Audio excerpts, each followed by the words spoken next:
passer à Sandra Coulibaly pour peut-être, alors je ne sais pas si c'est le point de vue de l'Organisation internationale de la francophonie, mais en tout cas des éléments objectifs qu'a apporté une étude que l'OIF a pu faire. Merci. Eh bien, je vais essayer peut-être de rappeler ou déconstruire peut-être pour certaines choses des idées reçues, mais aussi peut-être partir d'un point de vue plus déterritorialisé, parce que je pense qu'après le post-colonialisme, on est en pleine turbulence du post-nationalisme. Alors, on a un rapport qui est produit tous les 4 ans, qui est l'état du français dans le monde, alors qui est soit glorifié par certains, soit vilipendé par d'autres, parce qu'évidemment, vous avez bien compris, dans la planète, vivre, naître et vivre, voire mourir en français, il y a plusieurs situations qui se posent, de plurilinguisme, de multilinguisme. On peut naître avec une maman de langue française, on peut vivre dans un pays où il y a 2, 3, 4, voire une quinzaine, voire 70 langues qui se cohabitent avec plus ou moins de bonheur. Je suis originaire d'Afrique de l'Ouest. J'ai un papa qui a grandi avec 4-5 langues en héritage et qui évidemment a appris à son époque, puisque c'est quelqu'un, c'est pas anecdotique, mais qui a appris, comme dans les livres, ses ancêtres le gaulois, enfin nos Gaulois, évidemment la langue française comme la langue du colon.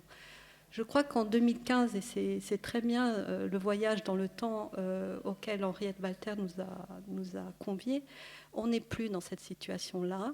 Le français est une langue internationale, on l'a rappelé, une langue de communication, elle est parlée sur les 5 continents. En 2015, on dénombre 275 francophones, alors locuteurs, qui sont...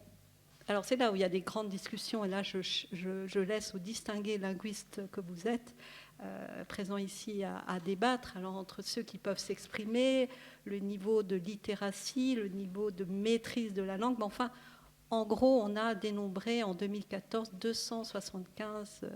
plus de 270 millions de personnes s'exprimant rudimentairement ou avec un niveau extrêmement élaboré en langue française à travers le monde. Alors, les idées reçues. Il est bon de le rappeler, je disais au moment du repas, on oublie que sur les 80 pays qui forment la communauté des pays de langue française, eh bien, il n'y a qu'un seul pays qui est monolingue, qui est la France. Le français parle au français. Nous, me dit-on, bien sûr, allez voir au niveau des patois, au niveau des langues régionales. Bon, alors, tout ça est pour revenir à la question de la diversité linguistique et culturelle qui est vraiment le fondement de cet espace. Alors, le cœur de la francophonie en 2015, elle n'est ni en Europe, ni en Amérique du Nord, ni en Amérique du Sud, elle est en Afrique, et singulièrement en Afrique subsaharienne et en Afrique centrale. Les projections, alors les paramètres de scolarisation, les paramètres démographiques disent que d'ici l'horizon 2050, nous serons 700 plus millions de locuteurs francophones. Mais évidemment, c'est sous condition de système éducatif de qualité, on en revient, mais qui intègre justement ce que ont évoqué les intervenants, c'est-à-dire respectueuses du plurilinguisme, intégrant cette diversité dès l'école maternelle, dès l'école primaire. Alors la question que je pose ici, pour ne pas être trop longue, c'est que toutes ces réflexions finalement qui nous tarautent, parce que l'avenir, le destin de la francophonie étant à l'extérieur de la France, je m'adresse à un public là à Lyon qui pourrait être parisien, mais qui est hexagonal, pardonnez-moi. Eh bien, toutes ces questions de diversité qui s'adressent à l'autre, finalement, tous ces débats que nous avons, nous, en francophonie, sur l'avenir, le devenir de la langue française, se posent comme si elles ne concernaient pas l'Hexagone. Or, l'Hexagone est devenu, en peu de temps, sous l'effet de la mondialisation, sous l'effet de la migration forcée, involontaire, volontaire, aussi un laboratoire de cette diversité.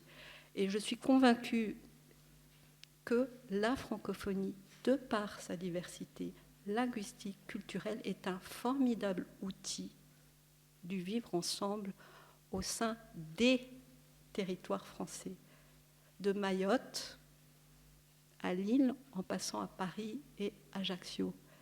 Parce que la question n'est plus comment accueillir l'autre, parce que l'autre est ici et parmi nous. L'autre n'est pas de la première génération, n'est pas celui qui vient aujourd'hui sous le flot des bombes et de la guerre.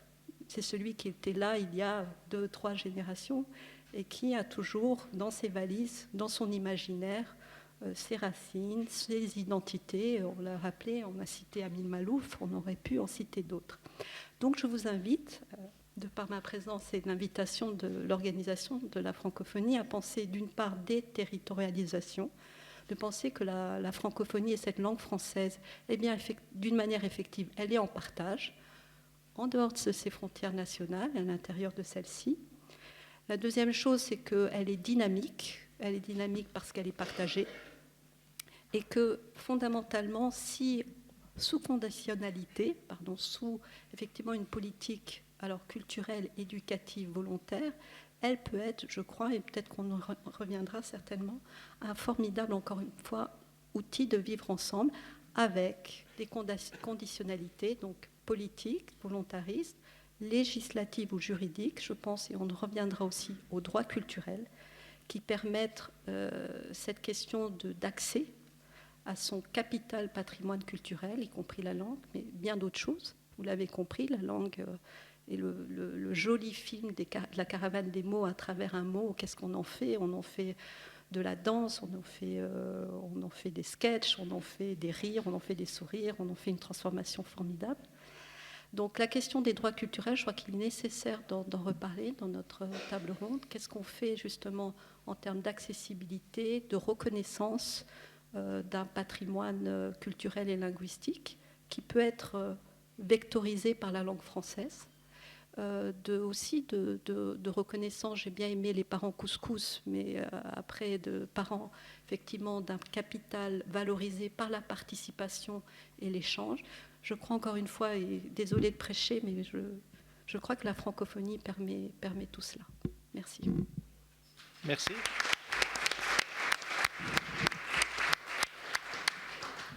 Merci à Sandra Coulibaly de nous aider à ouvrir les fenêtres de l'Hexagone et de nous dire que beaucoup de choses aujourd'hui doivent se penser non seulement avec les concepts hérités de l'État-nation, mais peut-être amener à changer un peu les logiciels, comme on dit, et penser avec les réflexions que l'on peut entendre ou lire à l'échelle internationale. Déterritorialiser, on a bien entendu le message, et on reviendra bien sûr sur la question des droits culturels.